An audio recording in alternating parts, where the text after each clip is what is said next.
وقل جاء الحق وزهق الباطل إن الباطل كان زهوقا.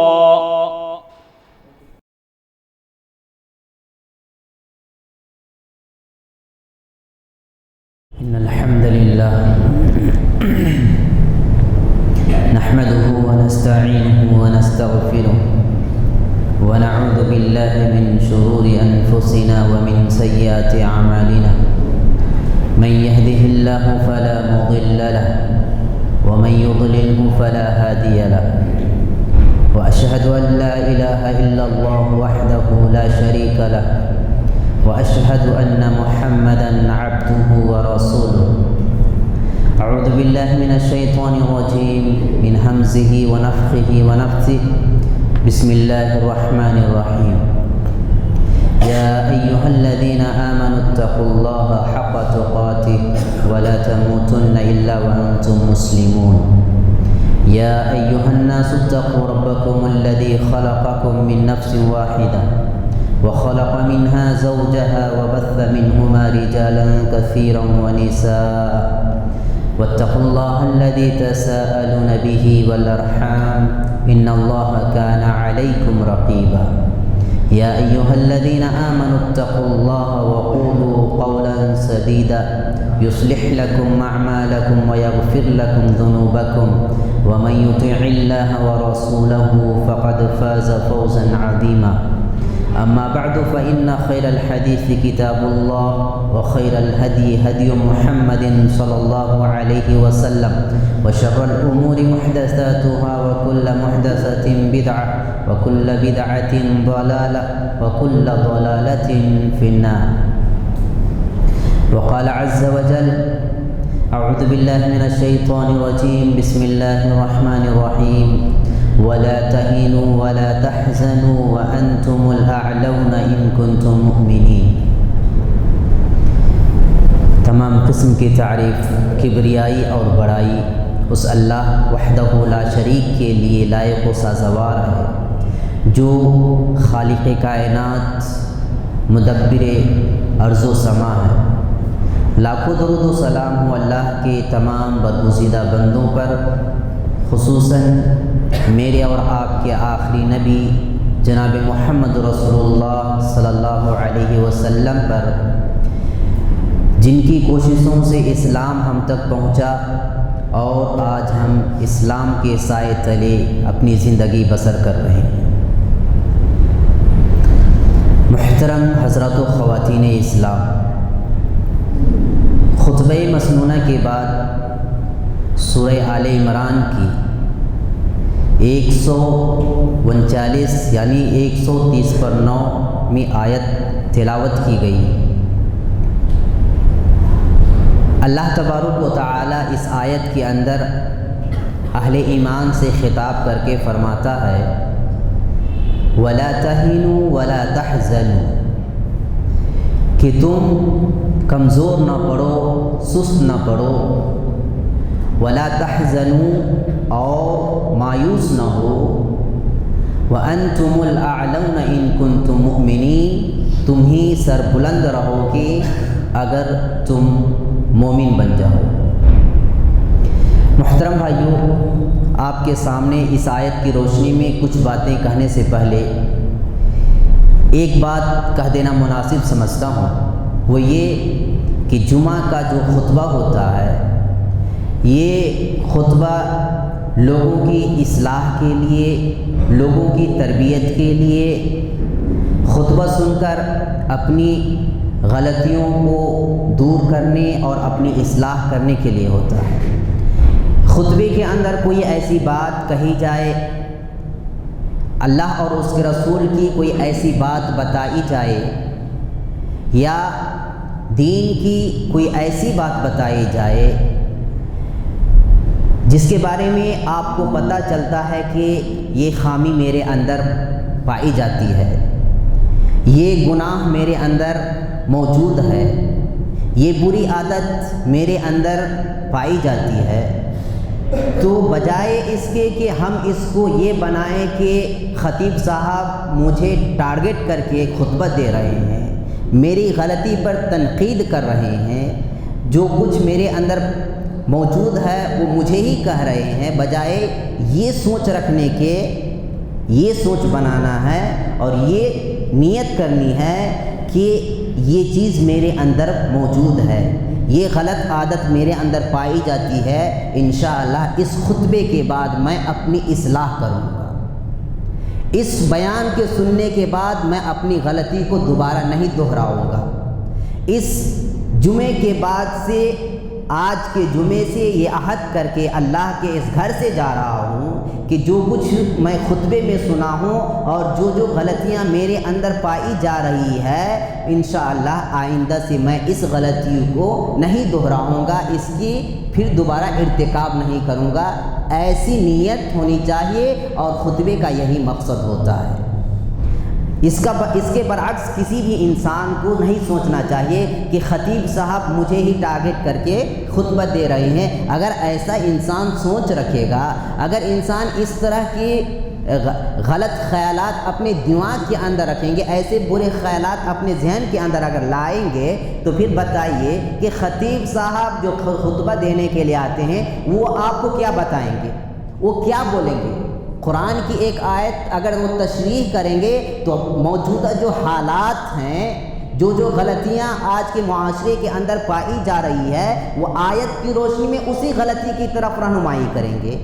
حدیث کو لا کر کے، اللہ کے نبی کی بتائی ہوئی بات کو لا کر کے وہ آج کے معاشرے کے اندر جو غلطیاں ہو رہی ہے اسی غلطیوں کی طرف رہنمائی کریں گے، انسانوں کے اندر، لوگوں کے اندر جو برائی پائی جا رہی ہے وہ اسی برائی کی طرف تنقید کریں گے اور اسی برائی کی طرف لوگوں کو توجہ دلوائیں گے۔ تو بجائے اس کے کہ یہ میرے اوپر تنقید کر رہے ہیں اور اس کو اپنے دل پر لے کر کے کوئی اور رائے بنائیں، یہ سوچ رکھنے کے بجائے یہ سوچ رکھ کر کے مسجد میں خطبہ نماز کے لیے، جمعہ کی نماز کے لیے خطبہ سننے کے لیے آنا ہے کہ آج میں جمعہ پڑھنے جا رہا ہوں، انشاءاللہ کچھ حاصل کر کے مسجد سے واپس آؤں گا، اپنی اصلاح کر کے مسجد سے آؤں گا، اسی لیے جمعہ کا خطبہ ہوتا ہے۔ بہرحال محترم بھائیوں، آج کے جو موجودہ حالات ہیں اور مسلمانوں کی جو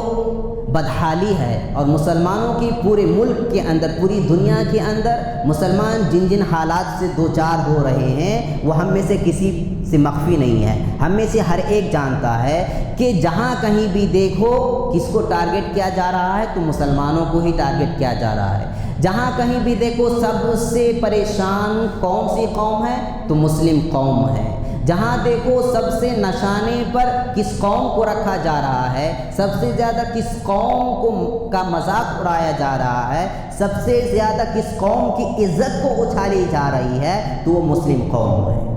ہر اعتبار سے آج کے جو موجودہ حالات ہے، ہماری جو صورتحال ہے، اس میں سب سے زیادہ مسلم قوم کو ہی ٹارگٹ کیا جا رہا ہے، چاہے وہ ملکی سطح پر ہو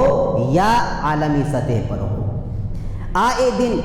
نئے مسائل ہمارے سامنے مسلمانوں کے خلاف اٹھائے جاتے ہیں، مسلمانوں کو پریشان کرنے کے لیے آئے دن روزانہ ایک نہ ایک نیا مسئلہ ہمارے سامنے آتا ہے ہمارے خلاف، مسلمانوں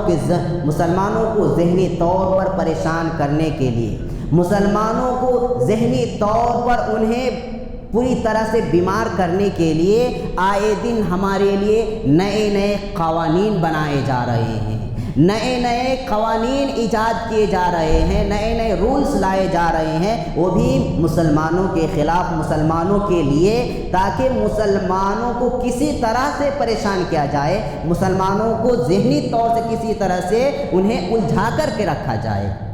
لیکن کبھی ہم سوچتے ہیں کہ ایک پریشانی جب ہمارے پاس آتی ہے، جب ایک کوئی نیا مسئلہ ہمارے پاس آتا ہے تو ہم اس کو رکھ کر کے ہم صرف جن حالات میں زندگی گزار رہے ہوتے ہیں اسی کو رکھ کر کے ہم ختم کر دیتے ہیں۔ کبھی اس مسئلے کو رکھ کر کے فیوچر کے بارے میں بھی سوچو کہ آج یہ مسئلہ لایا جا رہا ہے تو فیوچر میں اس کا کیا الٹا ریاکشن ہوگا، اس کا کیا ایفیکٹ فیوچر میں مسلم بچوں کے اوپر، مسلم بچیوں کے اوپر، مسلم قوم کے اوپر آئے گا۔ صرف حالات حاضرہ تک ہی اس کو محدود نہیں رکھنا ہے، بلکہ اگر کوئی ہمارے خلاف نیا قانون یا نیا مسئلہ آتا ہے تو ہمیں اس کی روشنی میں جہاں ہم اپنی پریزنٹ یعنی حال کے بارے میں سوچتے ہیں، وہیں اس مسئلے کو رکھ کر کے ایک مومن جو بصیرت والا ہوتا ہے، جو آگے کا سوچنے والا ہوتا ہے، وہ اپنی فیوچر کے بارے میں بھی سوچتا ہے، اپنے مستقبل کے بارے میں سوچتا ہے کہ آج یہ ایسا ہوا ہے تو مستقبل میں فیوچر میں اس کا الٹا ریاکشن ایسا ہو سکتا ہے۔ اسی کو کہا جاتا ہے مسلم قوم۔ مسلم قوم ایک زمانے میں ایسے ہی ہوتے تھے کہ وہ صرف حال کو رکھ کر کے زندگی نہیں گزارتے تھے، بلکہ اپنی فیوچر کی پلاننگ کو بھی رکھ کر کے وہ زندگی گزارتے تھے۔ اس لیے آپ دیکھیں گے کہ ماضی کے اندر ہمارے جو اسلاف تھے وہ اس طرح ان کی ماضی روشن اور تابناک کہ وہ ہر ایک قوم کے اوپر حکومت کرتے تھے اور دوسری قوم ان کی غلامی کرتے تھے۔ لیکن آج ہم اسی ماضی کو رکھ کر کے اپنی موجودہ صورتحال کا جائزہ لیتے ہیں تو آج ہم پوری طرح سے ذلیل ہیں۔ اس دنیا کے اندر سب سے بدترین قوم ہم بن چکے ہیں اور سب سے خراب ہمارا حال چل رہا ہے۔ فیوچر کیا ہوگا واللہ اعلم۔ لیکن یہ سارے حالات کیوں آتے ہیں؟ کبھی ہم اپنے ایک مسئلہ جب ہمارے پاس آتا ہے تو کبھی ہم سوچتے ہیں کہ یہ کیوں آیا ہے، یہ کیوں ہو رہا ہے، یہ کیوں چل رہا ہے۔ ہم کو اب اس کی روشنی میں اپنے آپ کو بدلنا ہے اور اپنے آپ کو تیار کرنا ہے فیوچر کے لیے، مستقبل کے لیے۔ کبھی ہم سوچتے ہیں؟ نہیں سوچتے ہیں۔ صرف ہمارے پاس اگر کوئی مسئلہ آ جائے تو مسلم قوم کی، آج کی جو مسلم قوم ہے ان کی کیا حالت ہے؟ ان کی حالت یہ ہے کہ اگر کوئی مسئلہ آ جائے، کوئی فتنہ آ جائے، کوئی قانون بن جائے تو ہم صرف شکوے شکایت کریں گے یا اپنی طاقت دکھانے کی کوشش کریں گے، یا اپنی طاقت دکھانے کی کوشش کریں گے۔ لیکن اس کا کیا حل ہے، یہ کیوں ہو رہا ہے، ہم اس کے بارے میں کبھی سوچتے نہیں ہیں۔ جب انسان مسائل کو رکھ کر کے سوچتا ہے، جب انسان فتنے کو اپنے سامنے دیکھ کر کے اپنی ضمیر کے اندر جھانک کر کے اس کے اوپر غور کرتا ہے تو انہیں اپنی اصلاح اور قوم کی اصلاح کی فکر ہوتی ہے کہ ہاں اس غلطی کی وجہ سے آج یہ دن ہمیں دیکھنا پڑ رہا ہے، اس غلطی کی وجہ سے آج ہماری یہ حالت ہو رہی ہے۔ اور جب تک انسان اس طرح کے سوچ نہیں رکھیں گے تب تک مسلم قوم کبھی ترقی نہیں کرے گی، تب تک مسلمان اپنی اصلاح خود نہیں کریں گے۔ قرآن کے اندر اللہ تبارک و تعالی نے فرمایا ان اللہ لا یغیر ما بقوم حتی یغیر ما بانفسهم، کہ اگر انسان کسی فتنے کو دیکھ کر کے، کسی پریشانی کو دیکھ کر کے، کسی مصیبت کو دیکھ کر کے اگر اس مصیبت سے وہ سبق حاصل کر کے اپنی اصلاح کرنے کے لیے اپنے آپ کو آگے نہیں بڑھائے گا، اپنی اصلاح خود نہیں کرنا چاہے گا تو پھر اللہ تبارک و تعالیٰ بھی اس کی اصلاح نہیں کرتا ہے۔ اللہ تبارک و تعالیٰ اس قوم کی بھی ترقی کی راہ پر انہیں گامزن نہیں کرتا ہے۔ ان اللہ لا یغیر ما بقوم حتی یغیر ما بانفسهم، کہ اگر کوئی قوم کرنے کے لیے خود بخود آگے بڑھے گی اور اپنی غلطیوں کا،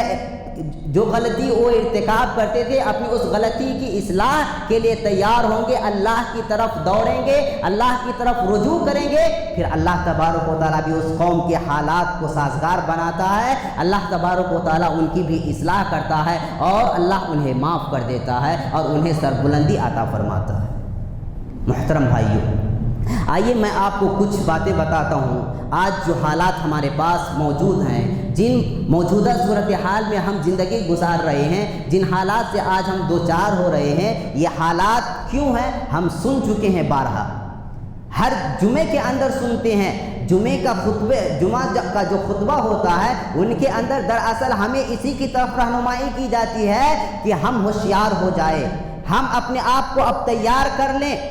کن چیزوں کے لیے تیار کرنا ہے، کن چیزوں سے ہمیں ہوشیار ہونا ہے، ہوشیار ہونا ہے اور اپنے آپ کو تیار کرنا ہے اس فیوچر اور اس مستقبل کے لیے جہاں اس سے بھی بڑے بڑے مسائل ہمارے سامنے کھڑے ہونے والے ہیں، ہمارے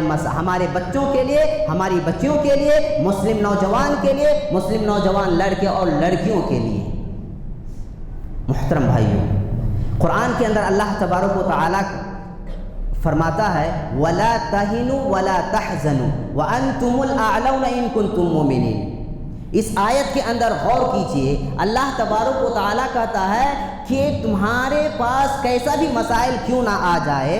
تم کتنا بھی پریشان کیوں نہ کیے جائے دنیا کے اندر، تم اپنے آپ کو یہ سمجھ لو کہ اب ہم پوری طرح سے ہار چکے ہیں، اب ہماری طاقت پوری طرح سے جواب دے چکی ہے، اب ہم کچھ نہیں کر پائیں گے، اب ہم صرف کچلے ہی جائیں گے۔ اللہ کہتا ہے ایسا مت سوچ رکھو، ایسا مت کرو، ولا تہینوا ولا تحزنوا، جیتتا وہی ہے جو انسان ہارنے کے بعد پھر اپنی ہار کو سدھارنے کے لیے آگے کی طرف قدم بڑھاتا ہے، وہی انسان دنیا کے اندر سکسیس ہوتا ہے، وہی انسان دنیا کے اندر آگے بڑھتا ہے، اور وہی قوم دنیا کے اندر لوگوں کے اوپر آگے چل کر کے حکومت کرتی ہے۔ وہ قوم کبھی بھی حکومت نہیں کر پائے گی، وہ قوم کبھی بھی آگے دنیا کے اندر ترقی نہیں کرے گی جو ایک مرتبہ ہارنے کے بعد اپنی قدم پوری طرح سے پیچھے کھینچ کر کے پوری طرح سے اپنے آپ کو پیچھے ہی لیتا چلا جائے، پھر کبھی آگے بڑھنے کا نام نہ لے۔ آج یہودی قوم کیوں ترقی کر رہی ہے؟ آج یہودی قوم پوری دنیا کے اوپر کیوں چھائی ہوئی ہے؟ آج یہودی قوم کے پوری دنیا کیوں غلامی کر رہی ہے؟ اسی لیے کہ یہودی قوم ایسی قوم ہے جو کبھی ہار نہیں مانتی ہے، ہارنے کے باوجود وہ کبھی ہار نہیں مانے گی، بلکہ ہارنے کے بعد اس ہار کے اندر بھی وہ اپنی جیت ڈھونڈتی ہے، اور اس کے اندر ان کے لیے آگے کیسے آگے بڑھنا ہے، اس قوم کو پھر کیسے ہرانا ہے، وہ اس کی پلاننگ کرتے ہوئے آگے بڑھتا ہے۔ تبھی چل کر کے آج یہودی قوم ہارنے کے باوجود جب انہیں پوری طرح سے قتل کر دیا گیا تھا، تھوڑی ہی یہودی بچے تھے، لیکن آج وہی تھوڑے یہودی ساری دنیا پر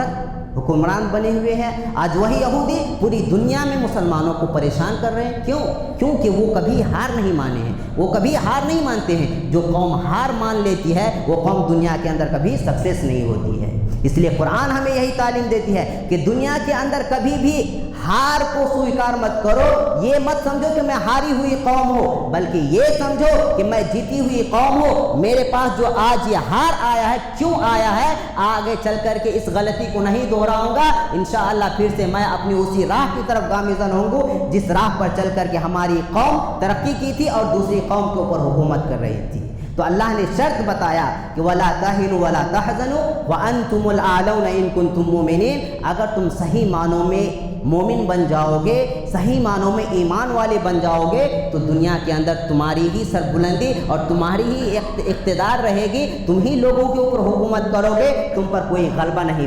پا سکے گا۔ ایمان، آج ہم مسلمانوں کا ایمان کیسا ہے؟ آج ہم مسلمانوں کا ایمان کیسا ہے؟ ہم میں سے ہر ایک آدمی اپنے اپنے طور پر فردن سوچو کہ صحیح معنوں میں ہم مسلمان ہیں۔ مسلمانوں کا جو رول ہونا چاہیے، مسلمانوں کے ایک مومن کی جو صفات ہیں، اللہ تبارک و تعالیٰ اور اس کے رسول نے مسلمانوں سے جس طرح مسلمان ہونے کا مطالبہ کیا ہے، جس طرح مومن ہونے کا مطالبہ کیا ہے، کیا حقیقی معنوں میں ہم ایسے مومن ہیں، ہم ایسے مسلمان ہیں؟ نہیں ہے۔ آج دنیا کی کون سی ایسی خصلت نہیں ہے، ایسی بری بیماری کون سی نہیں ہے جو مسلمانوں کے اندر موجود نہ ہو؟ خیر خواہ بننا تو دور کی بات، خیر سے قریب ہونا تو دور کی بات، ہر قسم کی برائی ہمارے اندر موجود ہے، اور ہر قسم کی خیر سے، ہر قسم کی بھلائی سے، لوگوں کی فکر کرنے سے آج ہم کوسوں دور ہیں۔ کسی کے بارے میں اچھا سوچنا، کسی کی بھلائی کے بارے میں سوچنا، کسی کو آگے بڑھانے کے بارے میں سوچنا، آج مسلمانوں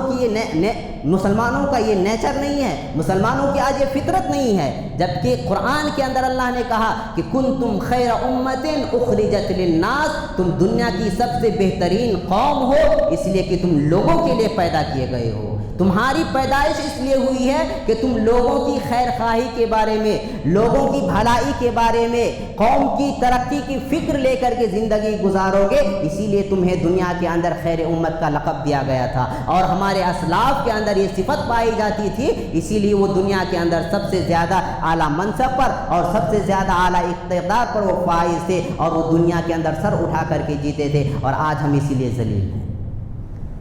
آج ہماری نماز کا مسئلہ لے لو، نماز ایک مسلمان، ایک مومن کی صفت ہی بتائی گئی کہ مومن دنیا کے اندر سب کچھ چھوڑ سکتا ہے، لیکن کبھی وہ نماز کو نہیں چھوڑے گا، وہ کبھی نماز کو نہیں چھوڑے گا۔ نماز سے وہ کبھی بھی اپنے آپ کو دور نہیں رکھے گا، کسی بھی کام میں مشغول کیوں نہ ہو، اللہ اکبر کی اذان، اللہ اکبر کی ایک صدا سننے کے بعد وہ اپنے کام کو نپٹا کر کے یا جلد از جلد اس کو ختم کر کے سب سے پہلے اللہ کی طرف وہ رجوع کرے گا، اللہ کے دربار میں آئے گا، وہ پہلے نماز ادا کرے گا، پھر اپنی دوسری کام کے لیے وہ روانہ ہوگا۔ ایک مومن کی صفت بتائی گئی کہ وہ کبھی بھی زندگی کے اندر نماز نہیں چھوڑے گا۔ لیکن آج ہمارا مسئلہ یہ ہے کہ ہم دوسری چیزوں کے لیے آج ہم افسوس کر لیتے ہیں، دوسری چیز اگر ہم سے چوک جائے، دنیاوی چیز ہم سے چھین جائے تو ہم اس کے لیے افسوس کرتے ہیں، لیکن ایک وقت کی نماز ہماری چھوٹ جائے، 5 وقت نماز ہم چھوڑ دیں، ہمیں کبھی افسوس نہیں ہوگا کہ ارے آج میری ظہر کی نماز چھوٹ گئی، آج میرے عصر کی نماز چھوٹ گئی، آج میں مغرب کی نماز کے لیے نہیں گیا، آج میں فجر کے اندر سو گئے۔ کبھی کوئی افسوس کرتا ہے؟ کبھی کوئی افسوس کرتا ہے؟ نماز جو اللہ تبارک و تعالیٰ نے جس کے اندر ہمارے تمام مسائل کا حل رکھا ہے، نماز جس کے اندر اللہ تبارک و تعالیٰ نے ہماری تمام پریشانیوں کا حل رکھا ہے، اور جس نماز کے بارے میں پیارے نبی نے فرمایا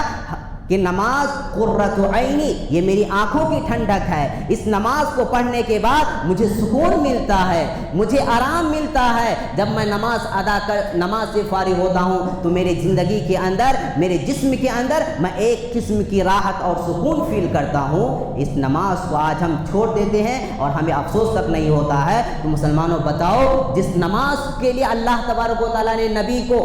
7ویں آسمان کے اوپر بلایا تھا، اور کیسے حالات میں بلائے تھے، جبکہ ساری دنیا آپ کو جھٹلا رہی تھی، ایسے وقت میں اللہ نے آپ کو اسراء اور معراج کروایا، اور وہاں جا کر کے اللہ نے آپ کو تحفے کے طور پر اس نماز کو دیا، جو نماز کے 50 وقت کا تھا، اللہ نے کم کرتے کرتے 5 وقت کی نماز رکھی، لیکن اس 5 وقت کو بھی آج ہم ادا نہیں کر پا رہے ہیں۔ تو پھر سوچو کہ ہم کس قسم کے مسلمان ہیں، ہم کس قسم کے مومن ہیں۔ تو سب سے پہلے مومن ہونے کی صفت یہ ہوتی ہے کہ انسان نماز کی پابند ہوتا ہے، ایک مومن نماز کبھی چھوڑتا نہیں ہے۔ اسی طرح مومن ہونے کی ایک علامت، صرف ہم سوچ لیتے ہیں کہ مسلمان نام رکھ لو تو کافی ہے، مسلمان نام رکھ لو تو کافی ہے، عبداللہ، عبد الرحمن، زید، بکر، کچھ نام رکھ لو، بس نام رکھ لیے، مسلم گھرانے میں پیدا ہو گئے، اب ہم مسلمان ہیں، چاہے اس کے بعد کچھ بھی کر لو۔ مومن ہونے کا مطلب یہ بھی ہوتا ہے کہ انسان کو اللہ پر اسی طرح بھروسہ، اللہ پر اسی طرح ایمان رکھنا چاہیے جس طرح اللہ پر ایمان رکھنے کا مطالبہ کیا گیا ہے، رسول کو اسی طریقے پر رسول اور اللہ کا رسول مانا جائے، اور ان کے طریقے کے مطابق زندگی گزاری جائے جس طرح سے قرآن اور احادیث کے اندر ہم سے مطالبہ کیا گیا ہے۔ لیکن آج ہم مسلمان کیسے ہیں؟ ہم مسلمان تو ہیں، لیکن ہمارا ایمان صحیح میں پاک ہے؟ کیا آج ہمارا ایمان صحیح میں پوری طرح سے شرک سے پاک ہے، خالص ہے؟ کیا ہم صحیح معنوں میں اپنے عقیدے کی اصلاح کر چکے ہیں؟ کیا صحیح معنوں میں ہم ایک اللہ کی صرف عبادت کرتے ہیں؟ کیا صحیح معنوں میں ہم ایک رسول کی اطاعت کرتے ہیں؟ صحیح معنوں میں ہم ایک رسول کو اپنا رسول مانتے ہیں؟ تو اس کا جواب ملے گا آپ کو کہ نہیں۔ آج ہم اللہ تو مانتے ہیں، آج ہم اللہ کو خالق تو مانتے ہیں، آج ہم اللہ کو اپنا رازق تو مانتے ہیں، ہم اس بات کا بھی اقرار کرتے ہیں کہ اس آسمان و زمین کو پیدا کرنے والا صرف اللہ تبارک و تعالی ہے، رات دن کو بدلنے والا صرف اللہ تبارک و تعالی ہے، موسم کو بدلنے والا صرف اللہ تبارک و تعالی ہے۔ لیکن صرف اسی کو اقرار کر لینے سے انسان مومن ہو جاتا ہے؟ ایسا اقرار تو کفار مشرکین بھی کرتے تھے، ایسا اقرار کفار مشرکین بھی کرتے تھے۔ نبی کریم صلی اللہ علیہ وسلم کے زمانے کے جو کفار مشرکین تھے وہ بھی اس بات کو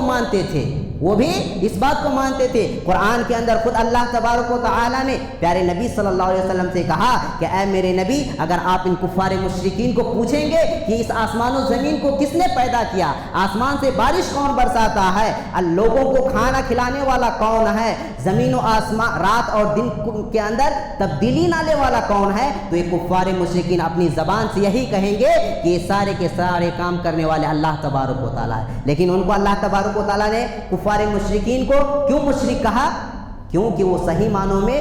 زبان سے تو کہتے تھے لیکن دل کے اندر ان کے پاس اللہ کی محبت نہیں، صحیح معنوں میں اللہ پر ان کا ایمان نہیں تھا۔ جب انہیں کوئی پریشانی آتی تھی تو اللہ کے سامنے آ کر کے اپنی پریشانی کو رکھنے کے بجائے وہ اپنے اس معبودان باطلہ کے سامنے جاتے تھے جسے وہ رب سمجھتے تھے، جس کو وہ اپنا خدا سمجھتے تھے۔ جب انہیں کوئی پریشانی آتی تھی، جب انہیں قربانی کرنے کی ضرورت پڑتی تھی، جب انہیں نظر و نیاز کی ضرورت پڑتی تھی، تو یہ سارے کام جو اللہ کے لیے کرنا چاہیے تھا وہ اللہ کے لیے نہیں کر کے بلکہ اپنے اس خود ساختہ معبود کے لیے کرتے تھے، جسے وہ اپنے ہاتھ سے بناتے تھے اور اسی کے سامنے جا کر کے وہ سر جھکاتے تھے۔ اسی لیے اللہ نے انہیں مشرک کہا، اسی لیے اللہ نے ان کا ٹھکانہ نار جہنم میں بنایا۔ آج ہم مسلمان بھی ایسے ہیں، ہم مسلمانوں میں بھی ایسے کئی افراد ملیں گے آپ کو جو زبان سے تو کہتے ہیں کہ اللہ تبارک و تعالیٰ نے مجھے پیدا کیا، زمین و آسمان کو اللہ نے ہی پیدا کیا، لیکن جب انہیں کسی چیز کی ضرورت پڑتی ہے، جب انہیں اولاد کی ضرورت پڑتی ہے، جب انہیں کسی پریشانی سے نجات کی ضرورت پڑتی ہے، جب ان کے بچوں کو کوئی بیماری آ جاتی ہے، جب ان کے بچے بیمار پڑ جاتے ہیں، جب انہیں کوئی چیز مانگنے کی ضرورت پڑتی ہے، تو اللہ کے سامنے آ کر کے اپنی پریشانی رکھنے کے بجائے وہ کسی اور کے سامنے جا کر اپنی پریشانی رکھتے ہیں۔ اپنے بچے کے لیے دعا کرنے کے بجائے اپنے بچے کو نبی کے طریقے کے مطابق انہیں پھونکنا، انہیں دم کرنے کے بجائے قرآن کے اندر جو تعلیم ہمیں دی گئی کہ اگر ہمارے صبح شام اپنے بچے کو قرآن کی آیت پڑھ کر کے پھونکا کرو، صبح شام کی دعا پڑھ کر کے اپنے بچے کو دم کیا کرو، بچے کو کبھی نظر نہیں لگے گا، بچے کبھی بیمار نہیں ہوں گے۔ لیکن آج ہم وہ نہیں کرتے ہیں، جیسے ہی ہمارے بچے کو تھوڑا بھی بخار آتا ہے یا کسی چیز کا اثر ہوتا ہے تو اپنے بچے کو ہم لے جا کر کے کسی مولوی صاحب کے پاس جا کر کے ہم ان کے ہاتھ میں دھاگے باندھ دیتے ہیں، ہم ان کے گلے میں دھاگے باندھ دیتے ہیں، ہم ان کے پیر کے اندر دھاگے باندھ دیتے ہیں۔ بتاؤ ایسا عقیدہ رکھنے والا انسان صحیح مومن ہو سکتا ہے کیا؟ ایسے عقیدے رکھنے والے مسلمان کو اللہ غلبہ دنیا کے اندر دے سکتا ہے؟ نہیں دے سکتا ہے، جب تک ہم اپنے عقیدے کے صحیح معنوں میں اصلاح نہیں کر لیں گے اور ہم ایک اللہ کے سامنے آ کر کے اپنا سر نہیں ٹیک لیں گے اور تمام ضروریات میں ہم اللہ کو یاد نہیں کریں گے اور اپنا سر صرف اللہ کے سامنے نہیں جھکائیں گے، تب تک اللہ تبارک و تعالیٰ دنیا کے اندر ہمیں سر بلندی اور ترقی عطا نہیں فرمائے گا، کیونکہ سر بلندی اور ترقی کے لیے، حکومت کے لیے، زمین کے اندر اقتدار کے لیے عقیدے کی اصلاح ضروری ہے، صحیح معنوں میں حقیقی مومن ہونا ضروری ہے اور نبی کا صحیح متبع ہونا ضروری ہے۔ آج جس مہینے سے ہم گزر رہے ہیں، گزشتہ جمعہ بھی آپ نے سنا، نبی کی ہم کتنی اطاعت کرتے ہیں، نبی کی کس سنت کو ہم فالو کرتے ہیں، نبی کی سنت تو فالو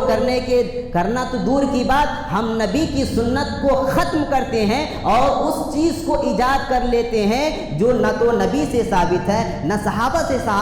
ثابت ہوتی ہے، نہ ہمارے اسلاف تابعین اور تبع تابعین سے ثابت ہوتے ہیں۔ ایسی چیزوں کو ہم ایجاد کر لیتے ہیں اور ہم اسے نبی کی طرف منسوب کر دیتے ہیں۔ ایک نبی کے اوپر جھوٹ باندھنا، ایک نبی کے اوپر الزام لگانا، یہ کتنا بڑا جرم ہے، جسے اللہ تبارک و تعالیٰ نے کہا کہ اگر کوئی نبی کے اوپر جھوٹ باندھے گا تو اللہ تبارک و تعالیٰ انہیں جہنم کے اندر رسید فرمائے گا۔ اور خود نبی کریم صلی اللہ علیہ وسلم نے فرمایا کہ جو شخص میرے اوپر جھوٹ باندھے گا، جھوٹ باندھنے کا مطلب یہی ہوتا ہے کہ جو سنت نبی سے ثابت نہ ہو، جو بات نبی سے ثابت نہ ہو، اس کو نبی کی طرف منسوب کر کے اور اس کو لوگوں کو اس پر عمل کروانا اور یہ کہنا کہ یہ نبی سے ثابت ہے، اسی کو کہا جاتا ہے نبی کے اوپر جھوٹ باندھنا، دین کے اندر بدعت ایجاد کرنا، دین کے اندر من گھڑت باتیں ایجاد کرنا، یہ سارے کے سارے اطاعت رسول کے خلاف ہے۔ اور آج ہمارے مسلمان کچھ ایسے ہیں جو ان ساری غلطیوں کا ارتکاب کرتے ہیں، ان سارے غلط کام کو انجام دیتے ہیں۔ تو بتاؤ ہم کہاں کے مومن ہیں، ہم کہاں کے حقیقی مومن ہو سکتے ہیں؟ اور کہاں اللہ تبارک و تعالیٰ نے جو ہم سے وعدہ کیا ہے کہ اگر تم صحیح معنوں میں مسلمان بن جاؤ گے، مومن بن جاؤ گے تو ہم تمہیں سر بلندی عطا فرمائیں گے۔ محترم بھائیو، آج دنیا کے اندر ہمارے پاس کئی مسائل آ رہے ہیں، کئی مسائل آ رہے ہیں، آئے دن ایک نہ ایک مسئلہ ہمارے پاس کھڑا ہوتا ہے، ایک نہ ایک نیا قانون ہمارے پاس آتا ہے۔ آپ کو معلوم ہے دراصل یہ سارے قانون اس لیے بنائے جاتے ہیں کہ آگے چل کر کے فیوچر میں مسلم قوم کو اور زیادہ دبایا جائے، انہیں اور زیادہ پریشان کیا جائے۔ آج کا جو موجودہ دور کا جو سب سے نیا مسئلہ ہے تعلیم کے سلسلے میں، ایجوکیشن کے سلسلے میں، مسلم لڑکیوں کے تعلق سے پردہ کا کرناٹک میں جو مسئلہ تقریباً 2 ہفتے 3 ہفتے سے چل رہا ہے کہ مسلم لڑکیوں کو اسکولز، کالج، یونیورسٹیز میں پردے کے ساتھ اس کلاس کے اندر بیٹھ کر کے ایجوکیشن حاصل کرنے سے انہیں روکا جا رہا ہے، ان کے اوپر پابندی لگایا جا رہا ہے کہ وہ نہیں کر سکتے ہیں اسکول اور کالجز اور یونیورسٹیز کے جو ڈریس ہے اس ڈریس کے اندر آ کر کے کلاس کے اندر بیٹھیں اور تعلیم حاصل کریں۔ آپ کو معلوم ہے اس کا مقصد کیا ہے؟ اس کا مقصد صرف یہ نہیں کہ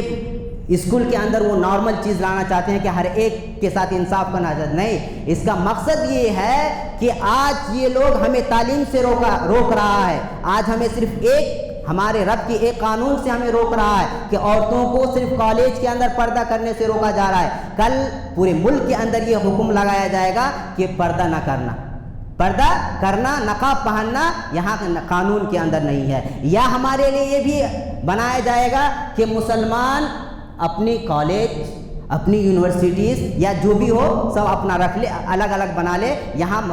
فلاں کالج میں فلاں اس میں انہیں تعلیم حاصل کرنے کی اجازت نہیں ہے۔ بہت سارے قانون بن سکتے ہیں اگر ہم سوچیں گے تو، لیکن اس کا حل کیا نکلے گا؟ کیا صرف جب کوئی قانون بن جائے اور اس کے اوپر آواز بلند کرو، چیخو، پروٹیسٹ کرو، احتجاجات کرو، یہی ہمارا حل ہے؟ ہمارا حل یہ نہیں ہے۔ ہمارا حل یہ ہے کہ ہم مسلم قوم آج ہم اپنی مسلم بچوں کے لیے کیا کر رہے ہیں؟ ہم مسلم قوم اپنی مسلم بچے اور بچیوں کی تعلیم کے لیے کیا کچھ انتظام کیے ہیں؟ ہمارے پاس کتنے کالجز ہیں، ہمارے پاس کتنے یونیورسٹیز ہیں، ہمارے پاس کتنے اسکولز ہیں جس کے اندر مسلم بچے آ کر کے تعلیم حاصل کریں گے پردے میں رہ کر کے؟ ہے ہمارے پاس؟ اکا دکا انگلیوں پہ گنیں گے تو معلوم ہوگا کہ ہاں فلاں جگہ پہ ہے، لیکن حقیقت میں دیکھا جائے تو ہمارے پاس فیوچر کے لیے کوئی پلاننگ نہیں ہے۔ مسلمانوں کے اندر مالدار کم ہے کیا؟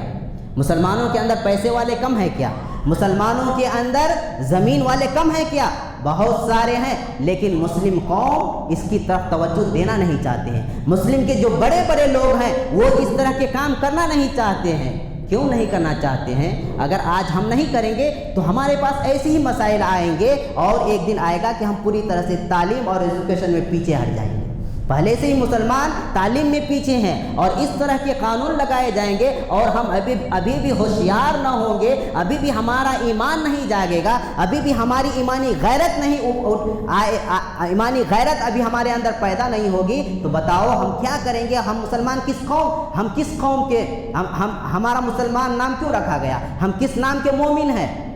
ہم مسلمانوں کے بارے میں کیا سوچتے ہیں؟ جبکہ اللہ کے نبی صلی اللہ علیہ وسلم نے کہا کہ دین پوری طرح سے نصیحت ہے،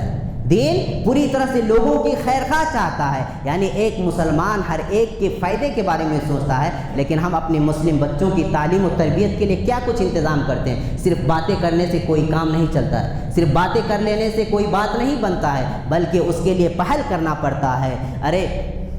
چھوٹا سا مدرسہ چلتا ہے کہیں پہ،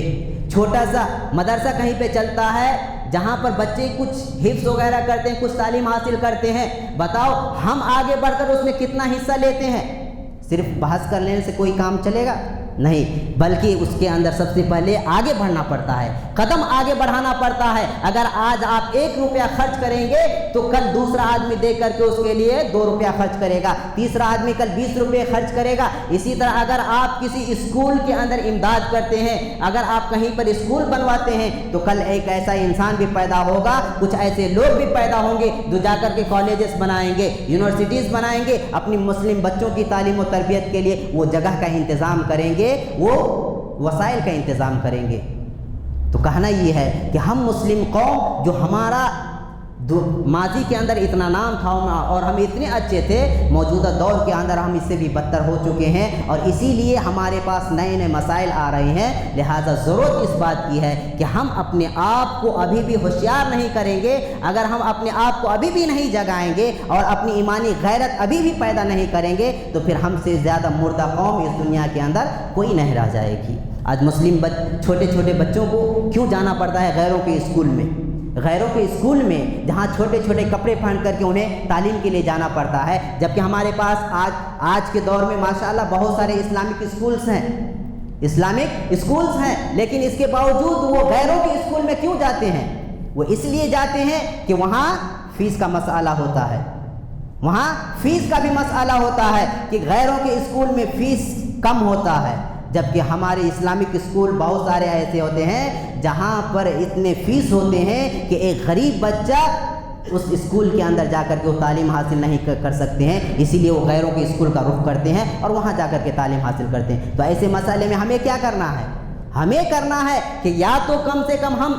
ایسے بچوں کے لیے، ایسے مسلم بچوں کے لیے جو پڑھنا چاہتے ہیں، تعلیم حاصل کرنا چاہتے ہیں، ان کے پاس پیسے نہیں ہیں، پیسہ نہ رہنے کی وجہ سے وہ غیروں کے اسکول کا رخ کرتے ہیں، تو ہم مسلمانوں کے اوپر فرض بنتا ہے، ہم پیسے والوں کے اوپر فرض بنتا ہے کہ ہم اپنے اسکول کے اندر کچھ نہ کچھ فیس کے اندر کمی لائے ایسے غریب بچوں کے لیے، یا نہیں تو بیت المال کا انتظام کرے، زکوٰۃ جو بیت المال کے اندر آئے گا اور اس زکوٰۃ سے ایسے غریب بچوں کی تعلیم